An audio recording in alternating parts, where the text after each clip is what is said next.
নাচানাচি দেখছো দুনিয়ায় না, লাফালাফি করেছো, জীবন যৌবনকে শেষ করেছো। এই জীবনের সবচেয়ে দামি সময় হচ্ছে যৌবন। এটাকে কোন কাজে লাগিয়েছো? কিয়ামতের দিন জিজ্ঞেস করবে কে? আপনাকে বলতে হবে যে আপনার এই যৌবনের সময়টা আপনি কি করেছেন। আপনি কি হারাম কাজে, অশ্লীল কাজে, নিষিদ্ধ কাজে সময় ব্যয় করেছেন, নাকি কোরআনের পক্ষে ছিলেন?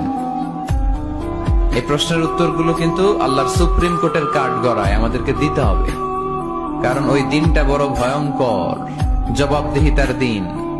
দিনে দিনে বহু বাড়ি আছে, দেনা শুধিতে হইবে ঋণ। যা করছেন পাই টু পাই, সেদিন হিসাব চাইবে কে?